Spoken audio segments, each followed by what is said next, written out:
The following is a special presentation of TNN Motorsports.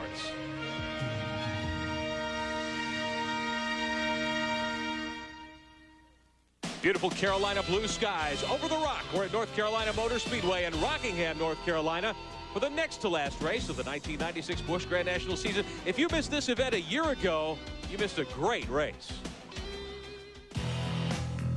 Last fall, it was a nail-biter here at the Rock.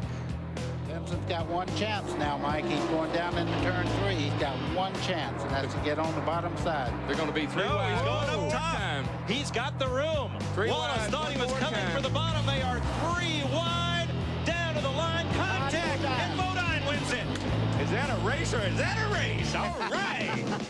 Todd Bodine squeezed by for the victory. Johnny Benson Jr. was crowned series champion. Today's race could have championship impact once again.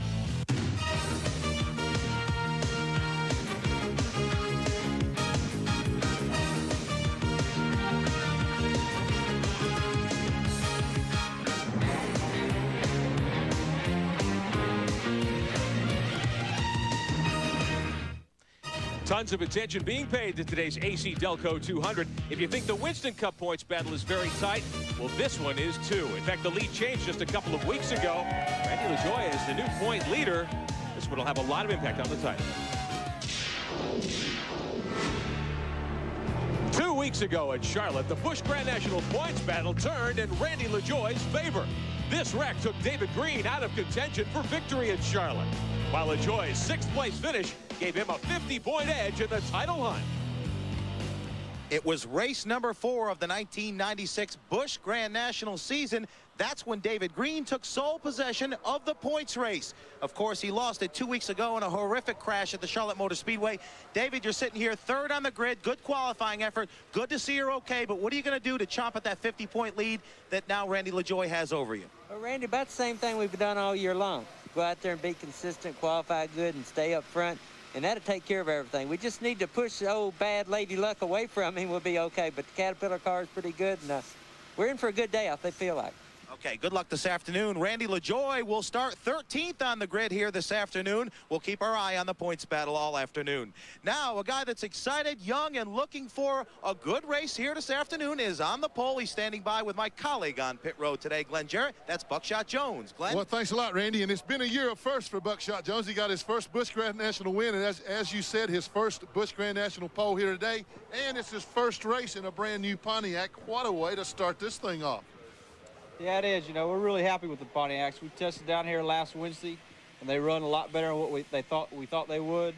We had a little problems, you know, yesterday on the setup on running on old tires. We made a few changes for the race, so I think we're going to finish pretty good today. Well, I think he'd probably be a man to watch because Ricky Pearson, as you remember, is his crew chief. He has very good success here at Rockingham on the outside of the front row. Dale Jarrett. Now let's go back to Rick.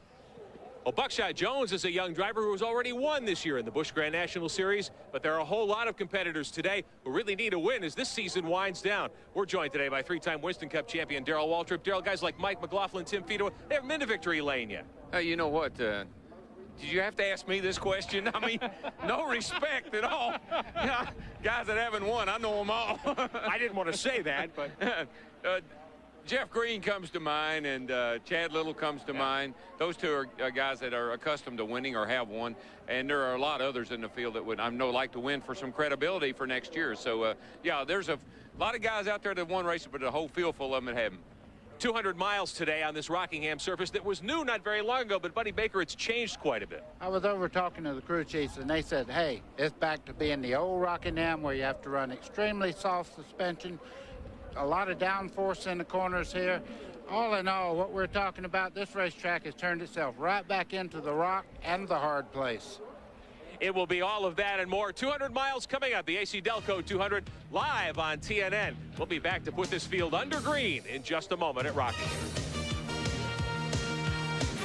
Today's exclusive coverage of the AC-Delco 200 on TNN is brought to you by Haviland Formula 3 motor oil, controls volatility and fights vaporization. And by the more than 1,450 AutoZone stores across America. AutoZone, the best parts in auto parts. They're rolling up onto the Speedway here at North Carolina Motor Speedway in Rockingham. And here's how they'll line up for the AC-Delco 200. Buckshot Jones on the pole. Dale Jarrett, who ought to be tough today outside row 1. Second row, David Green, who led the point chase for so long this year. And Kevin LePage in that 88 car. Third row will have Mark Martin, who has been so strong. 5 wins on the season in Busch competition. And Mike McLaughlin from New York, still looking for his first. Ricky Craven in the show today. He'll start 7th alongside Tim Fedor. Fifth row looks like this. Terry Labonte will saddle up the 5 car on the inside, and Chad Little in his Pontiac outside row 5. Jeff Fuller won at Bristol earlier this year, and Jeff Green in the Earnhardt Motorsports 3 outside row 6. 7th row, point leader Randy LaJoie in the Base Motorsports Chevrolet, and Jason Keller in the Slim Jim car. Greg Biffle starts Jim Bound's car from the 8th row today, and Glenn Allen Jr. in the Luxair Chevrolet. Row 9 includes Jeremy Mayfield and Patty Moise. The 10th row, Curtis Markham and Elliott Sadler in the WCW car. The 11th row, Greg Sachs taking the ride today on the Laughlin 45, and Ed Spencer III in car number 20. Ron Barfield for Bill Elliott today in the 94, and Dave Marcus back for his second start in Ken Schrader's AC-Delco car. He'll be in row 12. 13th row, Dick Trickle. Now he'll have to go to the rear for missing the driver's meeting. Young Mike Dillon in the 72. Row 14 includes Larry Pearson and Mark Green making another start in that 37 car. The 15th row, Jeff Purvis, who's won twice this year, and Mike Wallace, who came so close here 1 year ago. 16th row, Phil Parsons and Dennis Setzer in the Mark III Financial car, the 77. 17th row, Shane Hall back after that wreck at Charlotte, and Randy Porter in the UniFirst Uniforms car. Rodney Combs for Richard Petty in the 43. The 18th row with Todd Bodine, who's in the points chase in the top 5, but he has to go from 36th spot today. 19th row, Derek Cope makes a start today with Darrell Lanigan, the dirt track star from Kentucky. And the 20th row has Hermie Sadler in the DeWalt Tools number 1, and Joe Bessie from up Main Way in car number 92. Final row, taking provisionals to get in, Elton Sawyer in the Aikens Ford, the 38. Anytime champion Tommy Houston in the Suburban Propane Ford, car number 6. So that's your field. 42 cars ready to take the green here in just a couple of moments. We've got some in-car views to show you as well, but first, our AutoZone race analysis brought to you by the more than 1,450 AutoZone stores across America. AutoZone, the best parts in auto parts, posted awards of nearly $280,000. We'll go 197 laps here today. The race record set by Chad Little in February last year.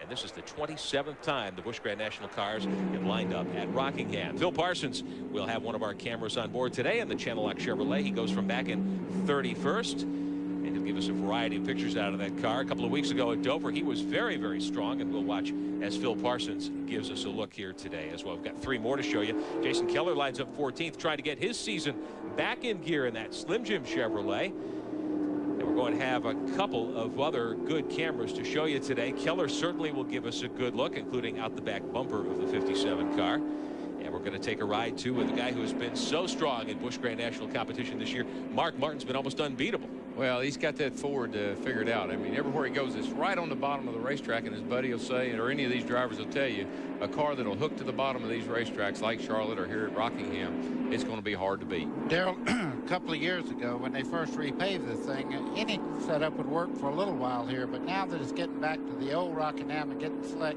the cars that really hook up corner, boy, that's the one that really sets the pace here. Dick Trickle also will have one of our in-car cameras today in the Duralube car. He has to go to the back of the pack after qualifying 25th. About ready to go, looking for the green flag with 197 laps to go this afternoon. Glad you're with us on TNN Motorsports. Buckshot Jones brings him to green, and we're underway, and Buckshot gets a jump into turn 1. Yeah, he was ready to go. He didn't want to have to go in there side by side with Dale Jarrett, and very good chance they had that made up before they even dropped the greens. They take off and not go in there side by side. Jarrett is second, and Kevin LePage moves right in there in third as they head down into turn 3. First lap ready to go on the board at Rockingham, and look at Jarrett looking low on Buckshot Jones. Well, we heard Buckshot say down there talking to Glenn that his car was not as good as he'd like for it to be, particularly on a long run. So Dale Jarrett did lead the first lap as he come by. You can see right now Kevin LePage is putting a lot of pressure on his head down the back straightaway. Look at David Green up to third. Now he started third, dropped back just a little bit, but Green really knows he's got to have a good afternoon here today. Yeah, and that's exactly where you'd like to start, believe it or not, Rick. Right there in the third spot, you don't have to worry about you're on the inside of the racetrack, and it's real comfortable to start there. Got a car spinning. One car has spun. It is Greg Biffle. Couple of cars into it. This is going to be a hard hit. Biffle gets caught up in it. Ron Barfield, Rodney Combs is involved, as is Jeff Purvis, Mike Wallace. We see Randy Porter there. The one of Hermie Sadler. There's another car, looks like Tommy Houston up in the wall coming out of 4, and we are under caution very early here today. It looked as though that started when Greg Biffle, the Pacific Northwest driver, got loose coming out of turn 4 on the first or the second lap coming around. I was going to say that these tires, radial tires, do not like the cold weather. They like for it to be hot, and it takes a little while to get some heat in them. That and the racetrack itself has a lot of dust. It builds up on it. This is the sand hills down here. The sand blows in all night long, even though you have traffic out there beforehand. Let's look at what happened here. Coming through turn 4. Yeah, he got a little bump. The 51 car got a bump from who that red and white car there is. Might be Jeremy Mayfield, perhaps. But he got a little tap there. Boy, here they come, too. Whoa, he's a sitting duck. And you believe that he got hit right at the end. A lot of contact. They're looking at Mike Wallace right now. Safety crew on the scene. They've got the net down. Looks like Mike is going to be fine. Let's take another look here. This is Biffle driving Jim Bounds, number 51, out of turn 4. He has him locked up there heading toward pit road. Yeah, actually what happens, everybody slows down. I'm sure spotters were hollering there's a car spinning, and chain reaction type of deal. If one guy slows down, particularly on the start of the race where they're so close together, that somebody doesn't check up, and that's what happens. And we're going to take one more look now. Phil Parsons was caught up in this. We'll show you a real-time look as Parsons hammers into 3 and 4, and up in front of him, Bound is already loose. Oh. He got the back of the 4 car of Jeff Purvis there. Jeff Purvis was a sitting duck there. He slowed up, had the car straight, had a good shot to make it through there. All of a sudden, he was collected from behind. That happened on Major Speedway. You see Mike Wallace walking off there. Looks like he's walking a little gingerly. That was a hard lick he took. Yeah, it was. It's such a shame to have things like that happen on the start of the race. 4 laps complete. That was lap 4 when Biffle got loose out of turn 4 and touched off that melee. Mike Wallace's car heavily damaged. We're under caution. The pace car has picked up Kevin LePage as the restart leader. We'll be right back. We are under caution for the first time this afternoon after a hard wreck coming out of turn 4. One of the drivers involved standing by with Glenn Jarrett. Well, thanks, Rick. I'm with Jeff Purvis. They're working on the front of his car right now. The biggest thing that I see, there's a lot of superficial sheet metal damage, but the biggest thing I see is it looks like there's about an inch of toe out in the front tires. That's a little too much here or anywhere else for that matter. Trying to cut the fenders off of it so they can get to it. I talked with Jeff about this yesterday, about having to start back in the pack. Something like this can happen in a hurry at Rockingham. Jeff, what happened? I don't really know. They just all jammed up there, and you start getting hit from the front, the back, and just a bad deal. It's you know, that I wasn't the only one back there, I don't guess. And I just hate it happened this late in the year for us. Well, yeah, it's real valuable to you now to try to get back out there because you're in 5th in the points. Oh, I think I still got a good chance at winning this thing, don't you? I tell you, it's just a bad deal. I hate it for these guys right here. It's you know, it's making them work awful hard. Well, Jeff Purvis sits by. That's about all he can do right now. But I tell you what, he's still got a pretty good sense of humor about it. That's nice to have, if nothing else. Yeah, he does. That's really neat when a guy, of course, we haven't run enough laps. He's not tired. He's not irritated. He's just upset he's out of the race, or at least behind. Here's another look at how Greg Biffle got pushed out of shape, it looks like, coming out of turn 4 there, and that touched off quite a scrim. Yeah, the cars were running over each other all over the place, and I'm sure these guys back here, it's just a chain reaction, just like what happens out on the interstate. Everybody starts letting up, and somebody gets in the back of somebody. Is it a case, Buddy Baker, of how important it is to qualify up front, too? I'm going to tell you something. Anytime you qualify up front on Major Speedway, that reduces your chances of being in just such an accident early in the race about 100%. If you're up front, 90% of the time you're with the best cars and the drivers are really alert. Back in the pack, you're trying to make things happen, and all of a sudden you're collected in some kind of accident. Purvis had started way back in 29th alongside Mike Wallace, and they were 2 of the cars caught up in that the most as the record does its work once again, continuing the cleanup here off of turn 4. 8 laps are on the board. We've been under caution, though, for a while after a big scramble out of 4. We'll be right back. We are back live at the North Carolina Motor Speedway in the Sandhills of North Carolina. Beautiful afternoon. Pictures from our Duraloop aerial camera this afternoon. 9 laps are complete right now as the field continues under caution. Bill Parsons brings the 10 car onto pit road along with many others. A lot of the cars caught up in that, tried to make a couple of stops while we're still under caution. I think so, but we just had a report that Hermie Sadler in the #1 car has called it a day. He was involved in that accident and felt he couldn't repair the car.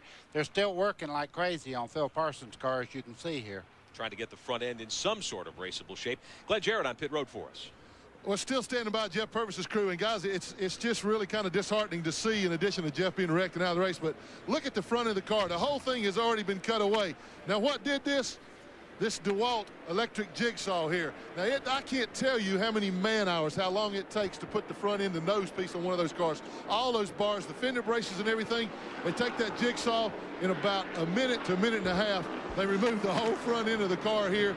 And now it looks like a modified, or what's left of a modified. I tell you, a lot of man hours has gone into that. They're still working on the car. They're working on fixing an oil leak right now, but I really think they're going to get Purvis back out here pretty soon. Hope they make it, because he has a lot at stake here this afternoon in the point battle. We ride with Phil Parsons. His Channel Lock Chevrolet caught up in all that. Front of the car badly damaged. The back of the car is bent as well. They managed to piece it back together. The lights are out on the pace car. We ought to be ready for a restart here in just a moment. Looks like he's got a piece of duct tape or bracing, perhaps. That's his hood hinge. Loose there. That's a hood hinge is what that is. All right, I don't know. Maybe that's part of his. Sure is. It's something don't belong part of there. the cowl box. It's a cowl flap. That's what it is. Yeah. Quick, get a screwdriver on that thing. Yeah. It starts swinging across the windshield, we'll know what it is. Well, with Kevin LePage leading, we're coming down to get the green flag, Rick. We sure are. 10 laps complete of 197 this afternoon at North Carolina Motor Speedway. Rick Benjamin, Buddy Baker, Darrell Waltrip, Randy Pemberton, Glenn Jarrett on pit road. Pace car is in. LePage leads him to green, and we're back underway. I'm impressed with how quickly LePage got to the front. Yeah, I am too, and I don't know how he got the lead, because while we were watching that wreck going on, he come around, he took the lead, so I'm not sure how he got there. Don't get familiar to the 88 number. He will be in a double car team next year, and his number will be 86 next year. This race car will be driven by someone else. Rick, can you add to that? They've announced that they are going to go to 2 cars at Ridling Motorsports next year. LePage continues to lead. Dale Jarrett right behind him in second spot. As we look down into turn 1, great crowd on hand here this afternoon too with the AC-Delco 200. I'm impressed by what they've done to this speedway since the last time we were here. We're in the new press box today up here in the main straightaway. Hardly looks like Rockingham anymore. It's great to be here to bring you the coverage. Jason Keller with one of our in-car cameras today, and Keller running in 13th spot. Randy LaJoie right behind him in the Fina Chevrolet, and LaJoie with a lot at stake here today. Are you saying this could become your pet rock, possibly? Well, hey, it sure does look nice, doesn't it? It's close to home, and it's beautiful. Done a great job. You're riding with Jason Keller here. You see it's a black race car. For most of the people that are familiar with Busch Grand National, he always has a red car, but this is their Halloween special that they have here, and it's a black car with quite a unique design on it. Right now, he'd like to have it out front, though, I'm sure. Randy LaJoie, meantime, is on the move. He just got by Keller. LaJoie now working on Jeff Fuller. This is a battle for 12th spot, and LaJoie moves by. Dr. Randy this morning, he said, hey, we're great, and we're ready to go at it today. He's a guy who doesn't want to win this series championship by riding. Well, he runs well on these 1-mile racetracks. We saw him win Dover. We saw him have a shot at winning this race right here last year, so he will be a factor before the day's over with. LaJoie by Fuller now and pulling away. Next in line directly in front of him would be Tim Fedewa in the 40. They're going to be teammates next year at Base Motorsports, so that could be an interesting battle. Out in front, it's still LePage over Dale Jarrett by several car lengths down the backstretch. David Green, meantime, trying to work his way towards second spot. Rick, it appears that Dale Jarrett might have a little bit of a handling problem right early in the race here. He's running second, but he actually is holding up Green, and you see Mark Martin moving in there in 4th place. Right now, they seem to be just a little bit quicker than Jarrett is. All this allowing LePage to stretch the lead out as they come off the backstretch and up onto the back straightaway, out of turn 2 and onto the back straightaway. Let's go to pit road. Randy Pemberton. Well, Ron Barfield is just walked from the infield care center. Ron, smile on your face. First of all, you okay? And I also saw Mike Wallace in there. Was he all right? Yeah, both of us all right there. We, you know, I just hate it for the New Holland the team down here. You know, we got wreck happened up ahead of us, and my spotter come on the radio and said, hey, look out ahead of you. And I got out of it, and somebody ran in the back of me and got me big time sideways and overcorrected the car, and it went up in the wall. But, you know, then I think I collected Mike Wallace, and then all that broke out. But the main thing was just there was a wreck up ahead, and I checked up, waved my hand, and next thing I know, I was turned around backwards. So, but we'll get them next time. Okay, thanks, Ron. Ron Barfield out of it today, but very much in it today is Mark Martin. Yeah, Mark, it takes him about 8 or 9 laps to really get the best out of his car. Right now, we're approaching 8 laps, and you can see right now he's moved right up in the 2nd spot. Seems to be getting off the corner extra good there. Yeah, that's the whole deal. Just like he did at Charlotte, he's putting that nose down under him coming off of turn 4, and he's got the horsepower to pull him down the straightaway. But I tell you, that 88 car, don't want to overlook him. he has pulled out to a pretty comfortable lead, and he's running a little bit different line, but he's running a little higher on the racetrack than these other guys are. When I said 8 or 9 laps, I meant under the green. They were under the caution for a long way there. I know people say he lost his mind. Well, partially, but nevertheless. LePage, a graduate of the Busch Grand National North Series, came south a couple of years ago and has impressed a lot of folks. Ran his own car last year, but has moved into this Riddling Chevrolet, and they've done a very nice job since he took over the ride a couple of weeks into this current season. Right now, LePage with about a 10-car length lead on Martin. Jarrett is third. David Green is right there. And Mike McLaughlin powers in the 5th spot as we watch that battle for third.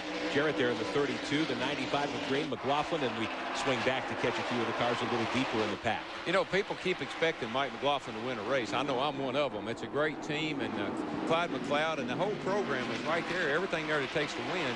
I just guess they haven't had the opportunity so far this year, buddy. That's pretty much the deal. I mean, Mike McLaughlin's been in contention several times this year, but you got to have some luck, too. You have to be able to go from green flag to checker without any problem. I look for him to do real well, and hopefully this team will have a better 97 than they did 96. Look at this. Darrell Lanigan, the youngster from Union, Kentucky, dirt tracking it out of turn 2, and that's very fitting because he is a Stars dirt track late model guy. That was 1 lap ago. Lanigan, we saw at Charlotte getting the wall hard up in turn 3 in that. If you ever want to replay a wreck, it didn't happen. That was it right there. That man was in a lot of trouble right there on the radial tire that far sideways. 2 things. He doesn't have the experience to be running these big racetracks just yet, but the only way you get it is to come and run them. Sure. And if he wasn't a dirt track driver, he'd have been out of here by then, buddy, because that's about a dirt track move right there. We take a look now at the battle between Dale Jarrett and 32, David Green in the 95. This is for 3rd spot down the back straightaway. As far as the point race is concerned, Randy LaJoie is making tracks up through the field. He's shown 10th. Look at Green down to the low side on Jarrett out of turn 4. Rick, he took about 4 or 5 looks on the bottom side. You see right now, Jarrett put up absolutely no fight at all. He let him go by as early in the race, and I'm sure that Jarrett is having some kind of problem with his handling right now. And you don't hold a guy up that's that much quicker. And once they run up there 3 or 4 times, they're going to come on anyhow. Yeah, I think Jarrett's car's a little tight. And you know what? That's the most aggressive I've seen David Green drive maybe this year. Just that one pass alone. Yeah. Getting that nose in there and passing somebody right now. Normally he would ride right there. So points are on his mind and winning his too. He knows he's got his hands full because Randy LaJoie is coming to a couple of places that he really likes. This track and then Homestead to close the season. Exactly. 173 laps left here this afternoon. Very early in the running on TNN today. The AC-Delco 200 as we watch Terry Labonte and Ricky Craven a little further back in the pack. That's a battle for 6th position. A couple of guys who I'm sure we'll hear a lot more from. Your leader, the 88, Kevin LePage, down into turn 1, and Mark Martin is catching. Yeah, you know, what about Mark? You know, we talk about tracks that people like and don't like. I don't think he's ever found a track in his life he don't like.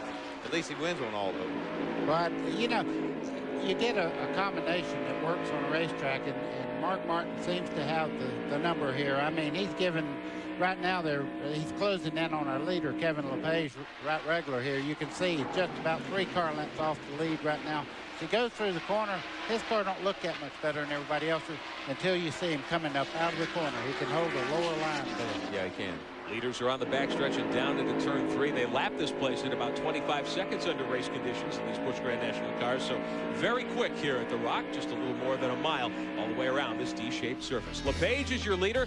Martin is second. Green, Jarrett, and McLaughlin in the top 5. We'll be back in a moment. Battle for the lead into turn 1, and Mark Martin has the low road. That's where you want to be. Boy, if you get in that position right there, Kevin LePage absolutely couldn't put up any fight at all. He cut the line off going in that corner, and you just have to give way. Yeah, he got high down here in 3 and 4. He's been running 3 and 4 a little higher than Mark, and Mark got the nose under him. And, of course, that's all Mark needs is an opening. And, you know, we may be hearing some false advertising, buddy, but I hear they say a couple of teams are saying their right front tires are already worn out. So that could be false advertising. Here's Randy LaJoie, the point leader, battling for 9th now with Buckshot Jones, who was the pole sitter, and Randy takes the measure of Buckshot down into turn 1. That Phoenix car is moving too. Well, Buckshot called into his crew just a little while ago and is complaining that he's just a little bit tight right now. And really, this is kind of a dress rehearsal for the final play anyhow. So what they're doing right now is finding out what the car needs, and when they make the pit stops, they'll adjust. And the main thing is not to go a lap down right now. We can expect, I guess, at least 2 pit stops today, depending on how the cautions fall. Yeah, I think so. 80 laps on the tires is what we were thinking. But, you know, one thing, Rick, we need to talk about is a lot of these Busch competitors are complaining a little bit about the advantage the Winston Cup guys have. Not so much from how much experience they have or the better pit crews, but they were on the racetrack this morning. Yeah. They were out there running this morning on a track that these cars haven't been on since yesterday. And the guys say that's not fair. And you know, from that perspective, I think I agree with it. That's something I think a lot of people hadn't thought much about until this season. This is the first time we've really heard that talked about, but it does seem to make some sense. As we take a look a little deeper in the back, Tim Fedewa there. Jeff Fuller as well, and they are fighting for 12th spot right now. Fedewa holding Fuller off. Glenn Jarrett. Well, Darrell, listen to you talk about that. I agree that is a little unfair, but what do you do about it? How do you fix it? You don't let them practice, I guess. I don't know how you fix it. Or I guess you have to let the Busch cars get a little practice period too, which that has always been a NASCAR policy, that they don't practice on the day of the race. Yeah, I think that's the cure, though, right? The 30-minute practice on Saturday morning for the cars. Because, Glenn, yesterday it was 80 degrees here, or 70-odd, overcast. Today it's 50 degrees and sunny, so the track is different. You can see Kevin LePage going from second all the way back to fourth there as David Green takes over second. Jarrett goes right on by. I think as the racetrack's going along that Dale Jarrett's car is beginning to work a little bit better. He was complaining the car being loose just a little while ago. Let me tell you, David Green's impressing me today. He's after Mark Martin. He's got the hammer down. He's got the bit in his mouth, and he is going to racing today. Now, that's what I like to see. Moving by Joe Bessie there in the 92 to put him a lap down. Green's in second spot, and Green is not known for that kind of aggressiveness. Oh, no. Of course, you had the points lead, so you got to drive a little bit of a different strategy. But today, there is no strategy. Flat out win the race, let the cards fall where they will. Is that because he thinks LaJoie's capable of winning these last 2 races? Oh, I'm sure it is, but he's got to make up 51 points some way, and the only way he can do that is win the race. David Green back to second spot, started third today. Told me that yesterday when they qualified, Friday when they practiced, that was the first time he'd been back in the race car since the crash at Charlotte 2 weeks ago. And they had a couple of test opportunities, decided not to take them. As we look a little deeper back in the field, still at Jeff Fuller. There's Jason Keller. We take a ride with Keller back now in the 15th position. Fuller right in front of him in 14th spot, racing down the main straightaway. Great crowd on hand here for this AC-Delco 200 here on Saturday afternoon. Buddy, following up on your comments about the racetrack itself, I think we're going to see these cars run higher and higher and higher around this racetrack. And by tomorrow, we may be running the Harry Gant groove. Who knows? Because everybody seems to be able to run a little higher through the turns today than they normally would. Well, thank goodness it's not a one-groove racetrack around here, because when you have a wider area to race on, you can get in a little bit of trouble and recover. But when you just have a groove right around the base of the racetrack, if anything goes wrong, you're into the wall. And the racetrack has been really good for side-by-side racing for the past couple of years now, and I like to see that here at Rockingham. Take a look a little further back. This is Ricky Craven in the 2 car. Right behind him, Mike McLaughlin. Craven is 5th. McLaughlin is 6th, and Chad Little is right there in the mix, 2 and 7th spot in that John Deere Pontiac. One of the guys you mentioned earlier, Darrell, who really needs some strong runs here at the end of the season, as does McLaughlin. And they've gotten better. He was real good at Charlotte. He had a pretty good day out there at Charlotte, and he's up front again today. So, you know, old John Deere Green might be coming around. Craven was so tough when we were at Dover back in September. Dropped back, ultimately didn't figure in the battle for victory, but you've got to think he's a guy who's going to come up through the back, too. Oh, I'm sure he will. He's got a good car there, and I tell you when he'll really shine is on pit stops, because he's got an excellent pit crew. LePage directly in front. This is a battle for 4th spot now. LePage, who led many laps in the early going, is 4th. Craven is 5th, but I think Craven's about to change all that. You see Ricky Craven, this is what Darrell was just talking about. He fades in like he's going in low, then lets the car drift up. He's really not binding the car up. As you can see, LePage is trying to hold that tight corner, and what he's doing is really wearing the tires more. Boy, we'd be hollering car up against the wall or up near the wall with that Craven move in, but he's making great time up high. Dick Trickle in the 64 car running in 20th spot. And Dave Marcus driving Kenny Schrader's machine as well. He's in 21st. Trickle started back in the back of the pack at 42nd after missing the driver's meeting, so he's really gained huge ground. Yeah, he was over having a cup of coffee and a cigarette, and it just kind of slipped right by him. He didn't realize it. In 35 laps, he's passed, what, 17, 18 cars, you've got to figure. This one more than that, actually, probably 20 cars. So he is really up. Yeah, well, he's got to, he's got to get back to where he was anyway, for his car owner's probably on his case right now. Elliott Sadler in the WCW car there, as well as we ride in the Duraloop Chevrolet coming down the main straightaway. Meantime, your leader is Mark Martin, and he's got some lap traffic in front of him. Now, how aggressive will Mark be through this pack of cars? What you have to do here, you see Mark looking him over really well. What you don't want to do is get yourself in a compromise. When you go down in the corner there, you have to do these passes pretty much like Darlington. You set yourself up in the corner, to get a good run off the corner. If you can't make it down the straightaway, at least position yourself going in the next corner, take the spot away. Boy, I saw Mark come off of turn 4 there. Then he got real loose up high. Now, see, his car is made to run the bottom. It's got to hook that left wheel on that white line. So when he gets off of the bottom, sometimes his car's not that good. Car's working pretty well from where you are, I'm sure, Glenn Jarrett. Well, it is, but Mark has radioed in and told his crew chief that he's having a little bit of problem getting in. The car's just a little bit loose getting in, and then it seems to tighten up in the middle. So as we see some of the other cars try different grooves, I'm sure that Mark may have to search around, see if he can find something to help remedy that problem. Meanwhile, it has allowed Green and Jarrett to close the distance just a little bit. And we keep watching Ricky Craven, like you guys were talking about. High groove working well for him. Clyde McLeod, Mike McLaughlin's crew chief, told him quite simply, hey, follow the number 2. He's working well up high. Try that groove. Mark Martin, meantime, sifting his way through those lap cars, getting by the 46 of Larry Pearson there. 149 laps remaining. Mark Martin is out in front. It breaks into clear traffic down into turn 1. That shows you how strong the 60 car is. We'll be back at the Rock with more in a moment. We are racing down the main straightaway, and look at this. Ricky Craven long gone. Chad Little in the 23, and the 74, Randy LaJoie. This is a dogfight for 7th spot. Randy LaJoie right now is acting like a guy that has the points lead. Yeah, he is. He's one straightaway behind the lead car, and he's holding that exactly one straightaway back. He's not getting himself in any trouble.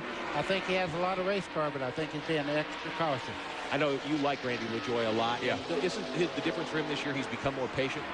I used to sit up here with Buddy and watch him race, and he would pull it. We'd jump out of our seats watching him. He'd make big moves on the racetrack, do all kinds of wild and crazy things. At least we thought so.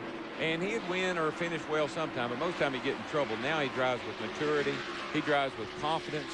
He is a much better race driver than I ever thought he would be, to tell you the truth. And you have to put that all on Steve Bird, his crew chief. I think right there is what it is. I think Steve Bird talks to him continuously, keeps him going, just like Ray Evernham does with Jeff Gordon. And you know, communication is a lot of it. That in itself is amazing, because Birdie is he's a real energetic, hyper kind of guy himself. I mean, I've seen him go off on pit road before. So they just complement each other, I would say. Field standing update up at the top of your screen, brought to you by Napa Auto Parts. At Napa, we keep America running, as we ride with Phil Parsons, who was caught up in that very early wreck, and the car is very much torn up in the front. Great battle here between David Green and the 32 of Dale Jarrett. This is for 2nd spot. And on pit road, Randy, what are they saying? Well, Dale Jarrett initially said his car was loose, but then the track seemed to start coming to him. One thing that Dale has made was an observation about the 2 car, and that is that the 2 seem to be running a groove that is a lot higher, and it seemed to be working for him. He said, I'm going to go ahead and try it. So Dale Jarrett's looking at other guys and their lines out there. No adjustments, as he talked about over the radio. The 5 car for Terry Labonte, when they start looking for their pit stop around lap 60 for the first stop, couple around a wedge out of that car, and then down 2 pounds of air on his front tires. The other guy that's been making a lot of noise is Buckshot Jones from the cockpit of the 00. He just said we're going to make an air pressure adjustment as well, and we're going to get the tightness out of that car. I do want to make one point. Greg Sachs started 21st, a shot by Buckshot Jones, and really has that 45 car on the move. Now let's go to Glenn Jarrett. Well, thanks, Randy. I checked with David Green's crew, because David had dropped back a little bit and allowed Dale Jarrett to close the gap on him as they battle for 2nd place. David reports that his car is tight in the middle and a little bit loose off. Meanwhile, we checked with Mark Martin. We're monitoring his radio contact with his crew, and Mark is saying that he's having to ease in and out of the throttle so delicately because the car being a little loose that we just got a report that Terry Labonte's going to pit. But Mark's saying that he's using the gas so little that he may try to stretch this thing and go to the halfway point, so he only has to make 1 stop. Back to Randy in the 5 pit. Well, suddenly Terry Labonte came over the radio, said we're going to pit now. So he was complaining a little bit about either the set of tires that he had on or the tires in general. They're around the right side of the Bear Chevrolet. Now to the left, it's going to be a 4-tire stop. Each team has access to 3 sets of tires. There goes the wedge wrench. Now Terry Labonte gets a little bit of an adjustment. Left side tires are on. All the lug nuts loose. Then they're tight. I don't know if they got them all tight or not, but Terry Labonte is down and away. Shuffles Labonte back to 20th on the lead lap if he didn't get lapped on that green flag pit stop. Let me make an observation about the 2 car, and Buddy and I were talking about this. He's going to run fast for a while, but he's going to wear his tires out quicker than the other boys are, because the track is green and mean up there high. Nobody's been running up there, no rubber. So he's going to make some noise, but I'm afraid it's going to cost him in the end. Ricky Craven in the 2 car is sitting 4th. You saw David Green and Dale Jarrett. They are 2nd and 3rd. EJ runs up on the back of Green. They've got the Rodney Combs car there, too, as they come out of turn 4. Dale's not a factor in this points race. Is he just willing to ride right now and let this thing settle out? Well, I think him complaining that the car was a little loose now is starting to come to him. I think Dale Jarrett has matured also as a race car driver to the point that he does not push an issue. Right now he has a lot of race car. Why go up there and maybe wear the tires out a little early just to make a position? Right now he's running very well in 3rd spot. I just sit there and let it come to me. Yeah, he can see Mark up there. Mark's not really getting away, so there's nothing to be gained right now by racing anybody. So, yeah, I'd say his experience in Winston Cup and him being 3rd in the point standings, knowing how important it is to finish well, he's taking advantage of the situation. Certainly, as David Green continues to run 2nd. Dale Jarrett is 3rd. Glenn Jarrett on pit road. Well, I have to go along with what Buddy and Darrell are saying about Dale Jarrett. Also, guys, I think that he probably knows what Mark Martin's crew was saying, too, that if Mark can stay out there and nobody challenges him for position and they're comfortable, stretch that fuel for as long as you can go and see if you can go halfway and only make 1 stop. So I think he's saving fuel, too. Rick, I would say right now the biggest thing is that everybody's looking at the 5 car that just stopped for tires. He's running a full second quicker right now. Even though he did make a pit stop, he's a second faster than any car on the racetrack right now. And whether you can stay out there till halfway and stretch your tires with Terry Labonte running a full second quicker or something, I mean, it could bite you. They may be looking at that and stop pretty quick. Mark Martin moving by some lap traffic up onto the backstretch. He's got open racetrack in front of him once again right now. And Allen Jr. and Garrett Cope battling much deeper in the pack. Jarrett got by the 95 car Green, and now he's in 2nd place. And I believe he might be just a tick quicker than Mark Martin is. As he moves to the inside, some lap traffic there again. That's still Glenn Allen Jr. and the 26 rather of Derek Cope, and DJ with a nice move down low. Now he splits himself off from Green with that pass. Well, what he's going to do now, he heard Mark Martin. I guarantee you they listen to what's going on between pit crews and all. They've heard that he has a condition getting loose, getting in the corner. Yeah. When they find that out, Jarrett said, let me go up there and put a little pressure on him. Since he's so unhappy with the way it's getting in the corner, they'll jump on you if they know you have a weakness. A great move by Dale Jarrett, making the move by and stretching it out. Now David Green back to 3rd spot. Your leader is Mark Martin. We'll see if Dale Jarrett can start to reel him in. 128 laps remaining this afternoon at the Rock. It's complete at Rockingham this afternoon. The AC-Delco 200 live coverage here on TNN Motorsports. Pole sitter Buckshot Jones is on pit road. And he was going to get new rubber as they move around to the left side of that car. That car had been backpedaling quite a bit since the first group of laps. Well, I'm sure they're glad to get in and make some adjustments on that car. When they're not right, that's a miserable feeling here at Rockingham. It's a great racetrack when everything's working, but if you're a little bit off, a little bit is a bunch here. Oh, yeah. You go so fast around here. When the tires go away and you got a slick surface on top of that, then you get your work cut out for you. Mark Martin has everything working perfectly for him at the moment. Started 5th. Came to 1st in short order here this afternoon. 78 laps on the board, and he is your leader. A little further back, Mike McLaughlin is up to 4th spot now, having gotten by Ricky Craven as they move by the wounded Phil Parsons car down between turns 1 and 2. And Craven now giving up ground quickly on McLaughlin. Well, just like Darrell said a while ago, he used that high line, and it was good because it's green racetrack and he was getting a good bite, but he is also peeling those tires off. And right now he's just pedaling until he can come in and get fresh tires. You'll see this. It'll change again, Rick. When they get tires on them, make some chassis adjustments, everybody will be right back down on the bottom again. Fresh tires will let you do that. Glenn Allen Jr. and Jeremy Mayfield among those cars on pit road as we follow Ricky Craven out of turn 2. Shadows starting to come into play just a little bit, not quite 3 o'clock Eastern time here, so it'll be a while yet before the shadows develop. Now tomorrow afternoon when you all go racing, Darrell Waltrip, that'll be a problem late in the afternoon. It is. We cover the windshields almost. You think we can't see where we're going because we cover up about half of it to keep the sun out of our eyes.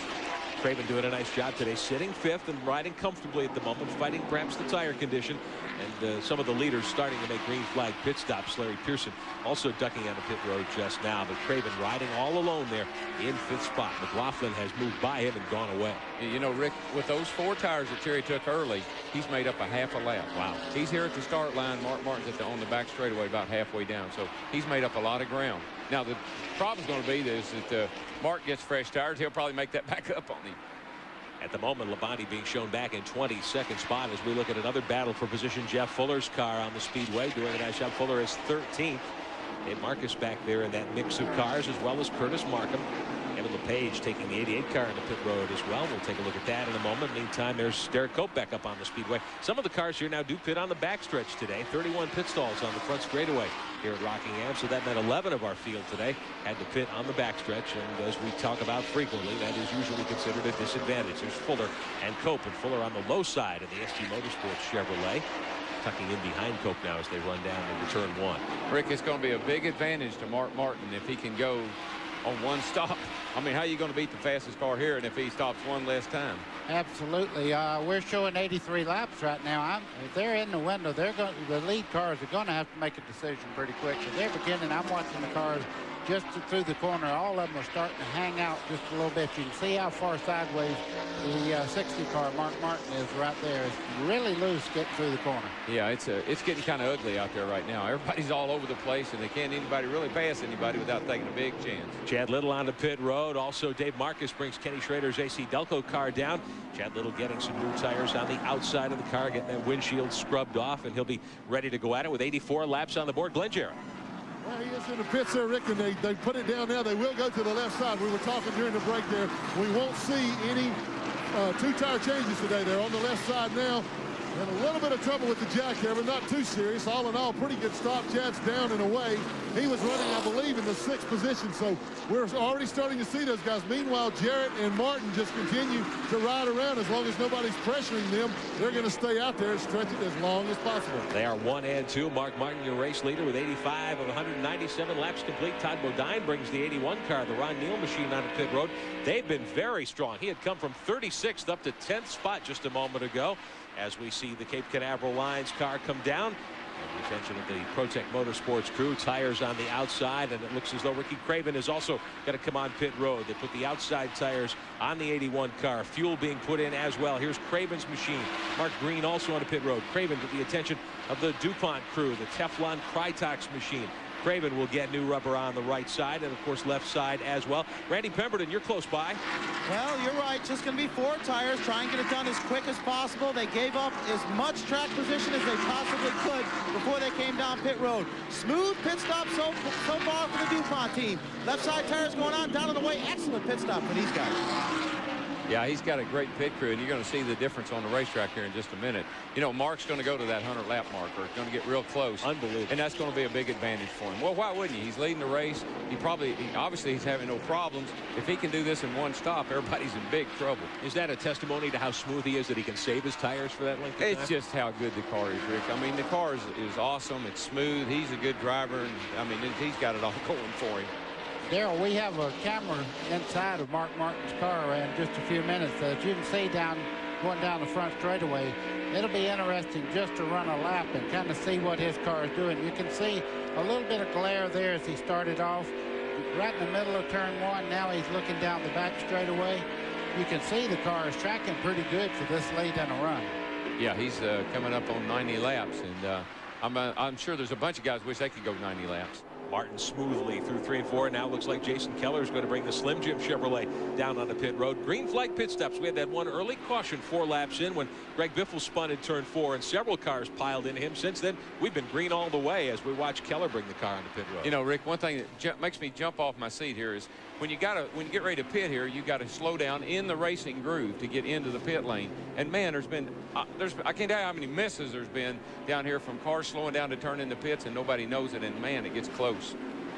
Service being done to the Jason Keller machine, the Slim Jim Halloween Havoc WCW car. New paint scheme that Buddy Baker talked about earlier in the broadcast. Second and last time we'll see that this season as the Keller Racing crew goes at it. Change the left side tires, and Jason Keller is down and away in 27.2 seconds. Keller with a good run going here this afternoon. Now, Rick, one thing we got to be aware of here, Mark has given up a lot of track position, or a lot of track time with those old tires. All these other guys have got new tires on right now.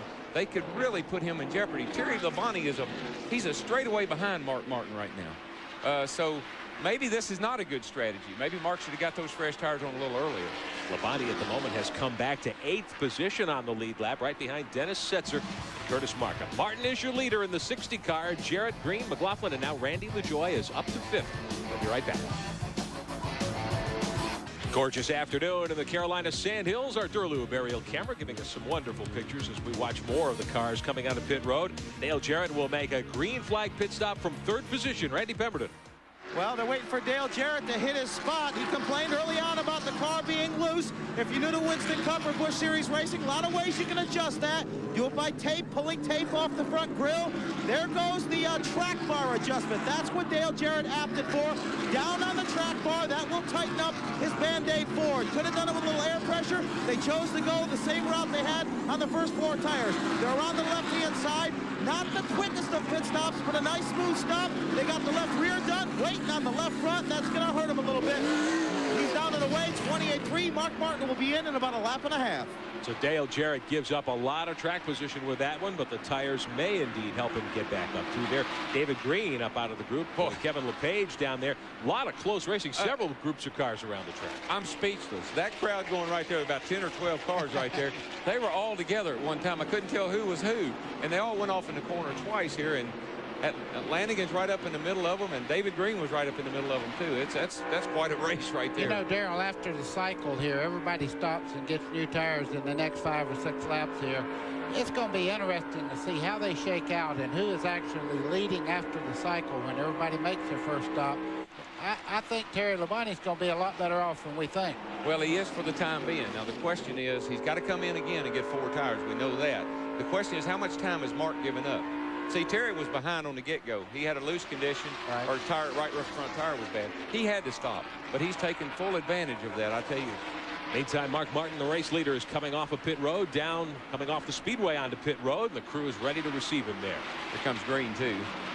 Randy Pemberton will watch Mark Martin come to a halt on pit road. He has led since the early going here. David Green coming down pit road right now. He's mirroring him right coming in with Mark Martin. Randy Pemberton. Mark Martin sits in his pits. I, along with his Winston Cup crew chief, Steve Meal, watching these stops. He'll be interested to see the tires when they peel them off. I asked Steve, any adjustments for Mark? He said, are you kidding? 4 new skins, and he's gone. That's it. So they're on the left-hand side. Had a little trouble with the left rear. Left front is done. Mark down and away. Glenn Jarrett. We're down in great David Green's pit, Randy, and he is also going for the 4-tire change.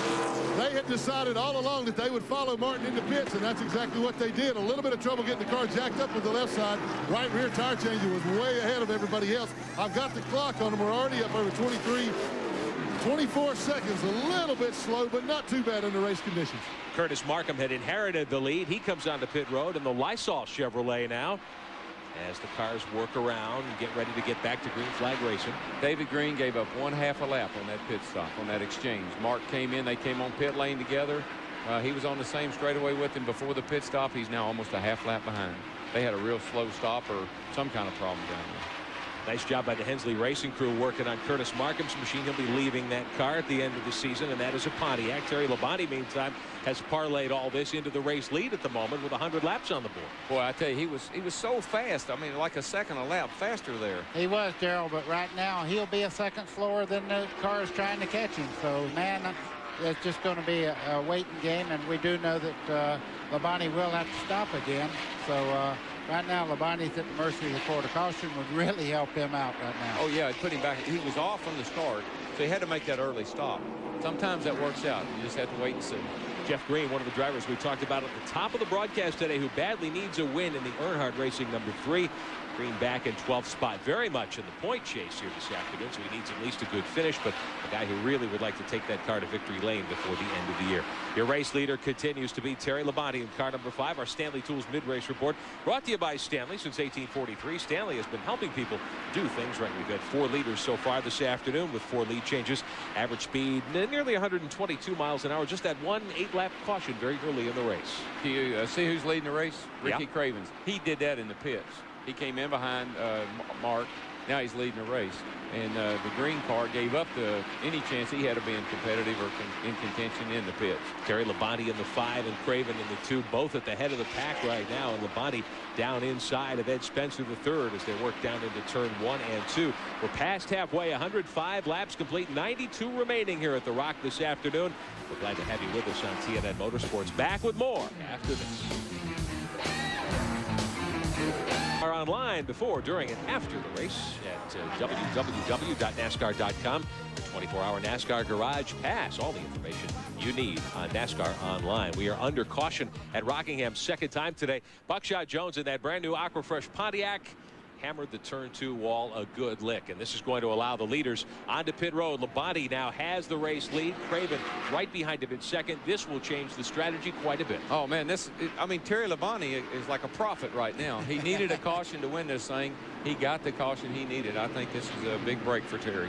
Labonte will get 4 tires, we presume. Now remember, we told you at the top of the broadcast, 3 sets of tires today. The Busch Series tire rule.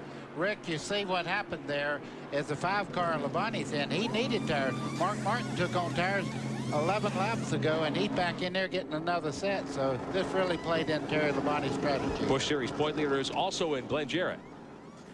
Randy LaJoie brought the 74 Phoenix Chevrolet in, and it's a 4-tire stop again. Right behind him, David Green has brought his Caterpillar Chevrolet in. They're also going 4 tires. I don't think that their car hooked up as good, and LaJoie is down and away. Green's car didn't hook up as well on that set of tires as it did on the tires they started the race on. So he was also glad to see this caution. In fact, he was only 2 seconds behind leader Terry Labonte of going a lap down.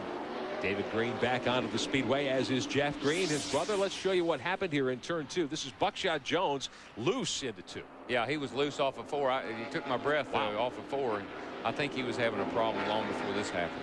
Good thing Jeff Purvis's brakes were okay after that earlier wreck, because Buckshot went right across in front of him. Yeah, he did. But, you know, Purvis is just out there riding around, so I guess that gave him a little advantage. Darrell, you can see him driving into the slide. Well, this is after the actual losing of control, but he corrected back, and all of a sudden it took a bite towards the outside wall, and he was along with the spectator when it hit the outside wall. Tough way to debut a brand new race car, too. That new Pontiac that they put on the pole this weekend, brand new to their shops. So Buckshot Jones brings out the second yellow of the afternoon. Terry Labonte will take us to green in a few moments, and we'll be back. Under caution for the second time this afternoon for a Buckshot Jones crash. Time now for our Pep Boys driver profile. Come on into Pep Boys, where service and quality are always #1. The 1996 Busch Grand National Points Chase is everything a fan could ask for. After the Charlotte race 2 weeks ago, Randy LaJoie took the points lead with a 6th place finish. The question now is, do either David Green or LaJoie change their strategies for the final 2 races of the 1996 season? We're a lot better off now than we were 2 weeks ago, so we just need to keep doing what we're doing. I can't make any mistakes. The guys on pit road can't make any mistakes, and we just need to continue having the same luck we've been having, whether we haven't had any bad luck and we haven't had any good luck. So we've just maintained, just put the luck out of it, and I think we'll be okay. Maybe I think now I might be a little more, I might say hungry or more aggressive or whatever, but at the same time, I've been in that situation where that's bit you. So the bottom line and the foundation is do the same old thing David Green's done each and every week, and maybe turn the intensity up just to maybe a click or 2. So I feel comfortable with that. Looks like David Green has certainly turned the intensity up a few clicks here today. Here's how the points scenario shapes up. This race, and of course Homestead remaining. LaJoie wins it if he finishes first and Green finishes 38th. Not likely today. They're both up in the top 10. Or if he finishes second, David finishes 41st. Or if Randy finishes 5th or better here and at Homestead. Green, meantime, could regain the points lead if Randy were to finish last today and David finished 25th or better. Green could leave here with as much as a 93-point lead. Again, not likely at the moment. Randy LaJoie is 5th. David Green will restart 10th today. And we're 115 laps in, so we've got, 82 remaining here this afternoon as Elmo Langley leads the field under yellow. You know, Rick, I wish I'd had this kind of stuff going on back when I was running for the championship. We had to figure all this out on our own. We couldn't watch TV. We had to sit there and figure all this out, who finishes where and how, who leads the most laps. Think about 1992. Kowicki won the championship because he led the most laps at Atlanta. Bill Elliott could have won it if he'd have led the most laps. He elected to pit early, cost him a championship. You guys knew. I remember you coming up, Bud, you're starting on the pole. I would like to lead a lap. Jarrett, what do you think about that? I was just going to ask Darrell if they had television back when he ran the championship. It was black and white, but we still got it. That's what I like. An honest man. It was shortly after the invention of the cathode ray, too. That wasn't really that long ago. Still under caution, but it looks like we're ready to go restart and go racing here. We've got 116 complete, and Terry Labonte on the low side with Ricky Craven right there. there, and right behind him, sitting third, Mark Martin for the restart. This ought to be a dandy. I love this fast cars to the inside, especially I like at Rockingham. That's great. Busch Grand National always starts their cars with the fast cars on the preferred line, which is the bottom line around the racetrack. Yeah, well, you give the fastest qualifier the inside pole. Why would you do that? Not do that during the race? I never have understood that either. Look at how quickly Labonte hooks up and scoots away. He opens up about 6 car lengths over Craven as they move to the back straightaway. Dale Jarrett climbs to 4th, and Randy LaJoie moves into 5th, where he had been. Mike McLaughlin is there in 6th spot. Remember that David Green is back on 10th in the restart, and Labonte with a high line there out of here. I got to tell you something. He's on borrowed time right now. I think he has 2 race cars, maybe 3 to 5 cars right behind him that are really going to work him over. You see Labonte going high there. Way high. And loses the lead as Ricky Craven goes by, and here comes Mark Martin right behind him. Yeah, well, Terry, you know, sometimes the tires just don't hook up when they're brand new, and of course, we'll have to wait and see if that comes back to him or not. Boy, we got a traffic jam over turn 3 there. Sure do. Look at that. The 29 cow. of Elliott Sadler backing way out of the throttle. A couple of cars. Dave Marcus and Jeff Fuller had to go way high to get around him. Kevin LePage sneaks low, and the 29 of Sadler in some trouble down the main straightaway very slowly. Ricky gets by. He's either not under power or has a flat tire, and it looks like no power. Ricky Craven, meantime, setting the pace up onto the backstretch and into turn 3 and 4. Again, we lap very quickly here. About 25 seconds in the Busch Series. We'll show you again what happens down into 3. Sadler checks up. Yeah, you know, the good thing about that is this racetrack today has a couple of other grooves. If that's some of the racetracks we've been to lately, that could have been big. Darrell, the big thing there was he's able to hold the car straight through that whole corner, and he didn't try to get out of anybody's way. Exactly. Once you have a problem, stay where you're at and let everybody else find their way by. Meantime, Randy LaJoie is on the move. This race may be coming to the 74 car. He just blew by Dale Jarrett to take over 3rd spot now. So LaJoie onto the main straightaway. He's got some open racetrack, and Terry Labonte backing up. This is Terry Labonte we saw at the beginning of the race. You know, he started off, he went backwards, he had to pit early. Maybe we got a problem. Look at this, Darrell. You got Mark Martin going for the lead down into turn 3 there. And I tell you what, Ricky Craven putting up a valiant effort on the outside, but it looks like Mark Martin's going to get the drive down the front straightaway. And, of course, everybody can go the rest of the way on tires and fuel. So that's bad news for the competition when Mark takes the lead and starts to put a little daylight between you and him. Mark Martin out in front right now, dropping Craven back to 2nd. LaJoie is up to 3rd. We look a little further back in the pack. Labonte and Todd Bodine, who has turned in a terrific drive today in that Cape Canaveral Cruise Lines car. Labonte at the moment hanging on to 6th. Bodine 7th. Todd Bodine started 36th here this afternoon and has climbed all the way to 7th. He's been on a roll for quite some time as we watch the race down through the trial, down through the dog leg here. Chad Little in that mix of cars as well. Let me tell you about running the outside, especially when everybody's on new tires. You're sitting on the outside of a car and you go in the corner and you say, I hope he doesn't realize he can get a lot more side bite with 8 tires than he can 4. And that's what you got to worry about when you're on that outside line like that. If the guy on the inside gets a little loose or something, he slams into you and into the wall you go. Happened to me at Charlotte last year. David Green is also in that group of cars a little further back. Remember, Green took the green flag on the restart 10th. He's passed 1 car. He's up to 9th. Kevin LePage right behind him in 10th as the body slips high. Everybody goes underneath. Yeah, I don't know whether he had a traction problem or just what happened there, but Terry Labonte went extremely high, lost about 4 or 5 positions in one corner, and you can see he cannot hold the car down on the lower part of the racetrack. Now, will he just say, I'm coming in, guys, I need another set, or will he try to hang on? He'll wait a little while, but he can't wait too long. Randy LaJoie moving up on the back deck lid now. Ricky Craven taking a look inside. Craven blocks him down for the moment. He's up there again. He's got a problem. Excuse me. Down the backstretch into turn 3. Randy LaJoie is running like there's no tomorrow. I was talking about how he was very patient, but I think right now track position is so important here. You see Randy LaJoie, he might be running the same speed he was earlier in the race, but right down on the bottom, this car is hooked up. Don't be surprised if he don't pull it off. He's already won at Dover this year, and this type of racetrack kind of fits his driving style. He's very aggressive, and this racetrack it just suits him, I think, Darrell. Yeah, he does. He's staying in the gas. On the gas. Mark Martin continues to be your race leader. 126 complete. We've got about 71 laps to go. Randy Pemberton. Well, Terry Labonte has steadily been falling back. He's now back to 11th. First he said, well, the car seems to pick up a push all of a sudden. And he said, guys, I think I might have broke something. So they may very well have broken a shock mount is the speculation from the seat of the 5 car. So they're conferring down here, but obviously they can't come in under green and take a look. Yeah, it's bottoming out on him. So he's got problems. They're hoping for another caution. Please take a look at it. Terry dropping back to 11th spot right now behind the leaders. Meantime, we've got a great battle for the first 3 spots. Martin, your leader. We're on board with Mark Martin. Ricky Craven right behind him, and Randy LaJoie, the series point leader, is there as well. A lot more action to come your way this afternoon from the Rock. We'll be back after this.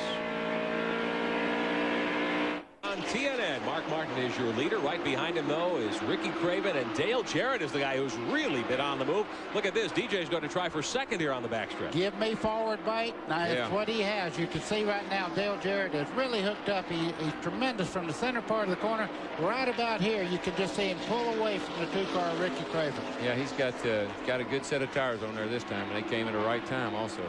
Well, you made a comment that the 60-car Mark Martin was out there just riding around right now. I don't think he's going to have that luxury very long. It looks like Dale Jarrett is moving in on him. Another guy who's moving up quite a bit is David Green. Now, we saw him restart after that last caution in 10th. He's up to 7th. We're going to show you what he did here with Chad Little a moment ago. Yeah, remember I told you he was a little more aggressive today, and he has been being. And he even admitted he was going to turn the wick up a little bit. That's the bump and run. Yes, excuse me.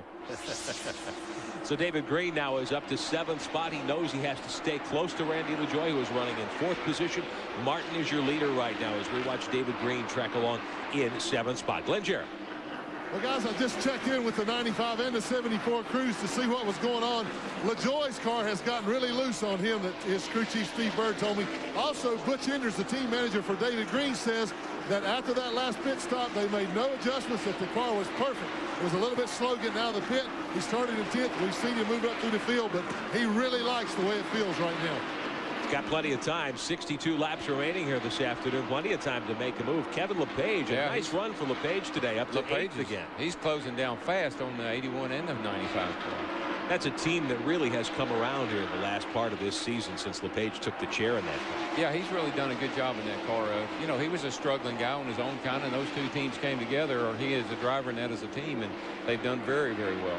Todd Bodine right in front, running 6th in the 81. Remember, we told you Bodine started 36th today, so hard to imagine anybody would have passed more cars on the way through. Dick Trickle, who started back in 42nd, make me a liar. He's up to 12th, so they've each passed 30 cars here with 60 laps to go today, and David Green now takes a look inside Todd Bodine into 1. Yep, that, you know, again, that's an aggressive move to pass on the inside, getting down into 1 right there. I've seen David Green back off many Sundays and let the other guy go, or Saturdays, and this time he takes it on in there. So Green assumes 6th position now. Randy LaJoie, he's going to need to get the whip out. He's in 4th spot. He's got some work to do up there, and he's falling back too. The car seems to be giving him a problem with McLaughlin closing down on him pretty quick. We take a look at that battle. It's Todd Bodine with LePage now, and Green in front of him in the Caterpillar 95. Green, remember, a moment ago took away 6th position. He's got Mike McLaughlin next in his gun sights as we race into the final third of this one this afternoon at Rockingham. Mark Martin continues to be your race leader, but the race within a race really is the battle for the Busch Series Point Championship this year. Wounded car, Phil Parsons dropping down low to let those 3 go by. We better explain that. I heard this whoa in the background here. Man, that's scary. I'm not on a ladder here or anything. I didn't know what was going on there. That slow car was Phil Parsons, and he was right there in the groove, and the 95 just, I thought he was going to hit him. David Green just about went in the trunk lid. No, he did. Phil doesn't have a front end. He was getting ready to lose his back end.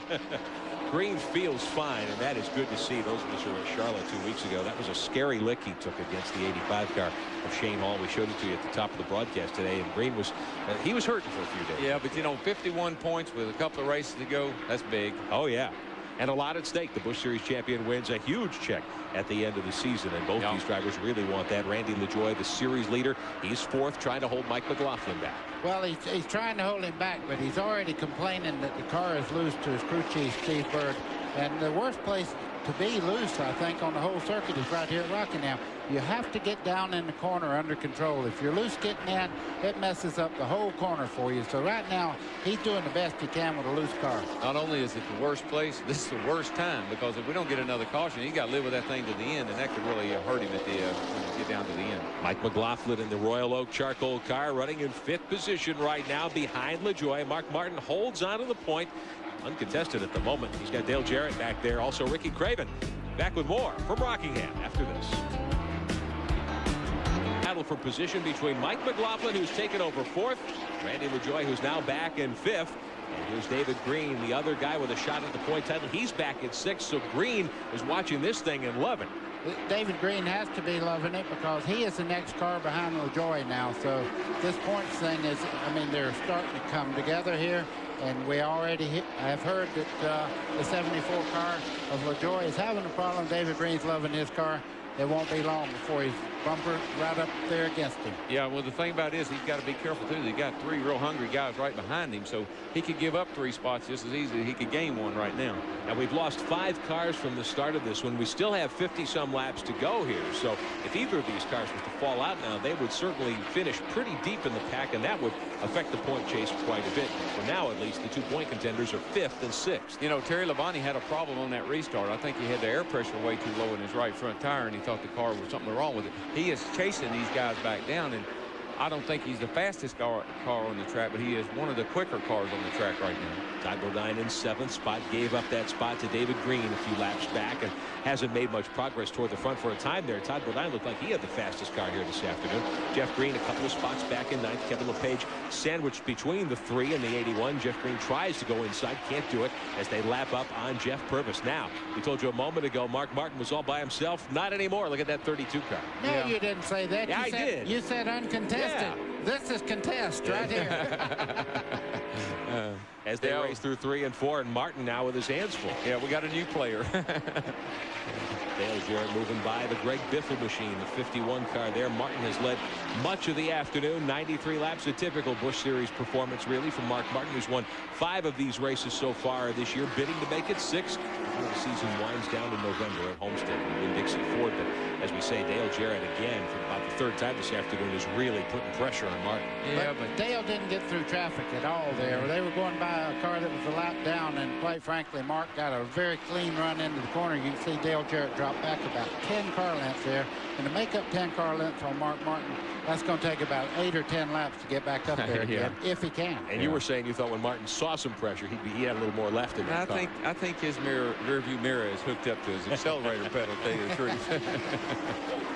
I'm not saying he's sandbagging. Don't get me wrong. No, I'm not accusing him of anything other than being smart. I'm trying to make the point that he's a smart guy. Kevin LePage has picked up a spot. Meantime, LePage moved by Todd Bodine there a moment ago for 7th. Randy Pemberton.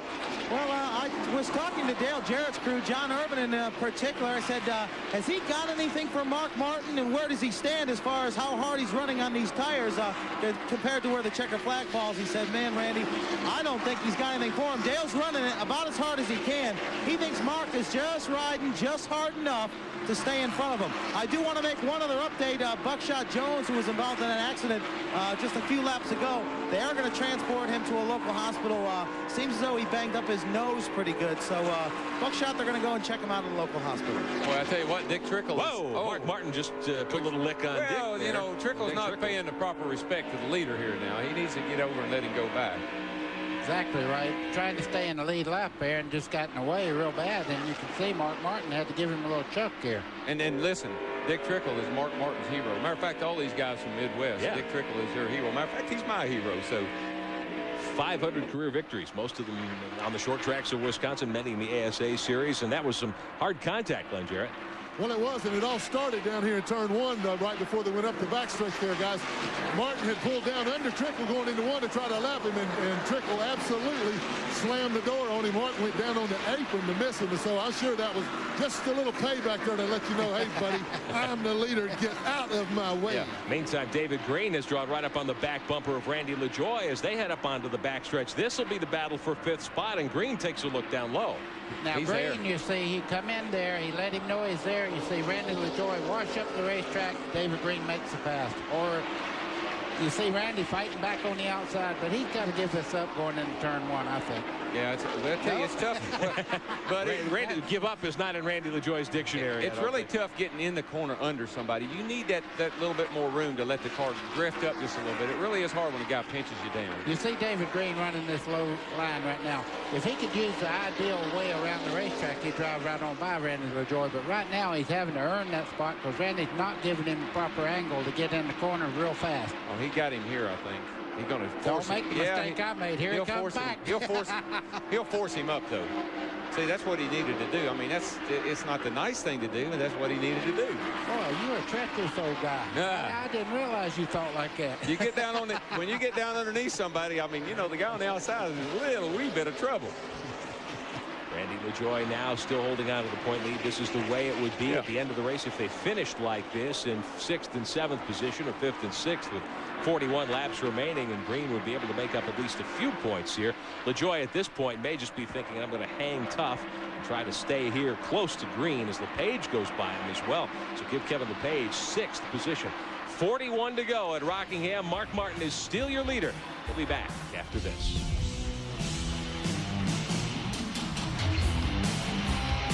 This afternoon, the NASCAR Busch Grand National Series, we've got a battle for the lead out of turn 4. Dale Jarrett to the low side. Dale he needs to make this move, and does make the move by Mark Martin. Now, Mark Martin does not let that bother him, and now he'll follow him a couple of laps, let his tires cool back down, and make another run at Dale Jarrett. Maybe not even a couple of laps there as they move right up on the Elton Sawyer machine down into turn 3. Everybody's standing here at the Rock this afternoon.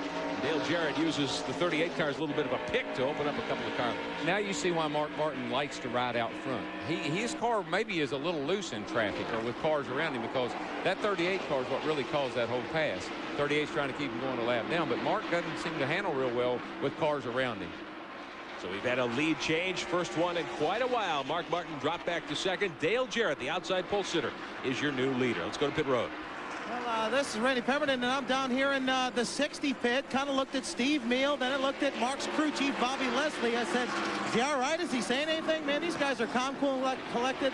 He said Mark has said absolutely nothing about the car, so he may very well be just kind of cooling his tires, wait until later in the race to put the hammer down for good. But one observation, I talked to Bobby Leslie prior to this race. This car of Mark Martin's has run 12 events. It has won 6. Now, that's pretty amazing. The other times it's probably finished in the top 10. Darrell, what about getting a favorite car like that? I know Marcus had several. Buddy, you probably as well. Darrell, did you ever get a car that you just love and you want to bring it everywhere? Yeah, I had 2 cars that way. One was called Bertha and the other one was called Betty. Darrell, go get that car. I need it bad, don't I? I ain't had one lately, that's for sure. Mark Martin had led 60. More than that. He led 109 laps today in the 60 car, and he's the season leader in laps led in the Busch Series, too. As we watch the cars work down into turn 3, a little deeper in the pack here. We take a look at the Mark Green car. Kevin LePage is coming along nicely as well. So Jason Keller in that mix of automobiles, and the 92 car, Joe Bessie there as well. All right, if Mark Martin's as smart as I say he is, and if he's as smart as he appears to be, and if he's as sharp as we think he is, then he's just checking out the competition, right? If you say so. That's why you're the expert analyst up here. Buddy, right, buddy. I don't believe anybody ever just checks out the competition. I think that what we saw was just a lot of traffic, maybe a move that didn't work out. But right now, I'm watching Mark Martin. He is really, really running well. And I think it's just a matter of time. You see his car right there. Watch it as he starts down the front straightaway. He'll take a little peek over. He's really not pushing the car that hard right now. I think Mark has the faster car than Dale Jarrett, but I would rather be in the lead than run a second. Yeah, but you got to go 100 laps almost. No, we got to go 80 laps on these tires, and so, you know, I think he's just saving the tires. Let's see, what? It's 170 laps. We got 30 to go. Is that correct? That's right. We've got actually 27 to go at this point. 28 to go according to our Napa field summary up top, as Dale Jarrett is your leader. Mark Martin right there. Glenn Jarrett, how does it look from pit road? I got to go along with Buddy and Dale to an extent. I think that Martin is just sizing him up right now. He let Dale go by when Dale caught him in traffic and made the move that Buddy said. But Martin's been watching him every lap. He hasn't lost a single inch of ground to him since Dale passed him. And I think he's just waiting, biding his time to make the move at the right time. He wants to see where Dale's running, where he's strong, and if he gets back by him, where he needs to hold him off. Is it easier to run second here at this point? Well, it's not easier, but you got to do it so you'll know what the competition can do. You don't want to sit there and let him sack you on the last lap like he did in that traffic. So you want to be able to do that to him. And if you got a better car, you can. You have to remember they're running 165 to 170 mile an hour down the straightaway, so you do have a draft here. So running second, you can actually pull up on a car pretty easily about the flag stand here. You see Mark looking to the inside there, does not have the horsepower just to pull out and go by Dale, though. Dale Jarrett in his 16th Busch Series start. He's yet to win one of these races, although he's had a terrific Winston Cup here. This might be the day. We'll find out when we come back after this. We've ordered up a picture-perfect afternoon for stock car racing here at North Carolina Motor Speedway on TNN Motorsports. Our Duraloop aerial camera giving you a look at the again growing North Carolina Motor Speedway. The Rock, as it's now called, with a brand new press box, more new grandstands. The battle up front remains joined between Dale Jarrett and Mark Martin with less than 20 to go. Yeah, did you see Jarrett? Look at this. Excuse me, guys, but a pass for the lead there. Mark Martin went down on the inside, side by side with Dale Jarrett down in turn 1. And he's got Biffle there. Mark couldn't make it. What happened was Jarrett, he about lost that thing off of 4 here, buddy. The thing hopped around on him, and Mark just drove right up under him. Now Mark sees his weakness, and he's closing in. The hunter and the hunted. Mark willing to back out there with less than 20 laps remaining. He's got plenty of time, certainly. The 51, Greg Biffle and Jim Bound's car today acted as a pick there. And gave Jarrett the opportunity to go back around on the outside and recapture the lead before another lap went on the board. 181 complete. We've got 16 remaining at the Rock this afternoon. And this sets up quite a battle tomorrow, too, in our coverage, of course, of the AC-Delco 400 for the Winston Cup Series. Live at 12:30, immediately following race day on TNN tomorrow. So that'll be a dandy. Hope you can join us here tomorrow afternoon. Leaders continue to be Jarrett in the 32. Martin in the 60 car. Ricky Craven is back in third spot, a ways back, not in our picture as yet. Craven has done a nice job this afternoon, but hasn't been able to get up and make a three-way battle out of this with 16 laps remaining here today. Leaders are up on the back straightaway. When do you think Martin will make his move? Will he wait till there's a couple left? I think he's going to do it right now. I'm going to make an observation. I think he's making a move right now. I think he's going to do it right now. He is now pulling up Steven down the front straightaway. He has an angle on Jarrett as they go into one. He gives way, and there you have it. Pass for the lead. Mark Martin is back out in front at his Winn-Dixie Ford. Dale Jarrett sticking right with him. Again, we see that Dale is able to take a lower line through that corner. Well, Dale's a little better in 1 and 2, but Mark is awesome in 3 and 4. When he hooks that thing down on that white line, he just shoots through that corner. Now, he's not good when he gets up off the turn like that, but he's good around the bottom. Lap cars again a factor here at Rockingham this afternoon. We've only had 2 yellow flag periods. Last one was 70 laps ago, so we've got a long green flag run, and this is a battle for position 2. Jeff Green in the 3 is in 8th spot. Randy LaJoie, the series point leader, is 9th.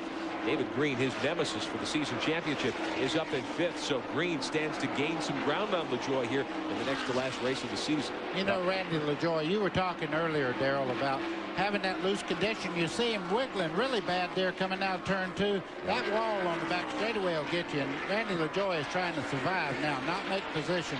He's went from 2nd place all the way to 9th. That's how far back he's dropped from his loose condition.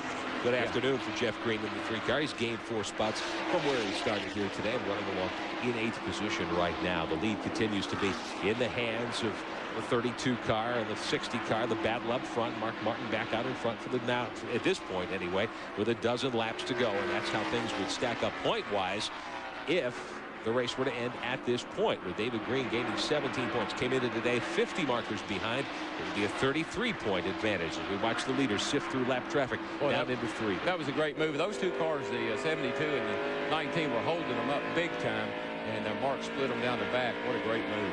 Dale Jarrett now about 8 or 9 car lengths back as they run through the D-shaped front straightaway here at Rockingham down into turn 1. Jarrett in the 32, Martin in the 60. They got 10 to go, or will get 10 to go next time around as we take a look at scoring. Mark Martin up on the backstretch.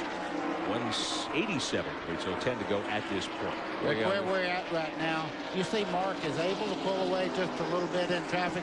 Dale Jarrett seems to be able to run back up and make this a good race. Right now, it's Mark Martin's race to give way. All he has to do is make one mistake, and Dale Jarrett will get by him, though. Yeah, and they're starting to get past a lot of that heavy lap traffic. Got a lot of clear track ahead of them, so I think the race is pretty well in Mark's hand. Martin has got probably 25 car lengths of clear track in front of him right now. Nice and smooth. Best lap of the race, 147.4, and knocked off the last one at 141 and change. So that car doing very well, I would say, with lap traffic to work around. Yeah, it's one thing you do here. You lose a lot of time on the tires. Once the tires go away, you really give up a couple of seconds a lap, and that's a lot. Mark Martin, I think, has turned in an amazing Busch Series campaign. He's won 5 races, as many as Randy LaJoie, and he's only made a dozen starts coming into today. So he's almost batting 500 in this. Well, it just shows what, he's well prepared when he shows up. I mean, that's the thing. He doesn't run every week, so his equipment's always in tip-top shape, and he's a great driver. Well, you see Mark Martin right now, and just in front of him, a guy he made contact with not long ago, Dick Trickle, just in front of him. So they don't really have exactly open track all the way to the checkered flag. So This race could really change in one corner here, so it's not over. I think the trickle will give him a little more respect this time. I think he's an old veteran. He's going to remember, I got to get out of this kid's way. Battle for 8th, 9th, and 10th here. Jeff Green in the 3 runs 8th. Randy LaJoie in the 74 is 9th. Mark Green in the 37 is in 10th spot at this point. Actually, he's a little further back than that. So he's a lap or 2 down, but they're running together on the Speedway. And LaJoie wanted to make a run at Jeff Green. Can't do it. You could see the car. He turned it down, and the back end broke loose, and Randy had to chase it all the way up the racetrack. How would you like to have 2 brothers putting you further back in the points right now? David Green, of course, right now trying to close in on Randy LaJoie and doing a pretty good job of it today. Yeah, David's had a good day, and he's done exactly what he needed to do. I'm pretty proud of David today. He drove a real hard race, and he's been aggressive.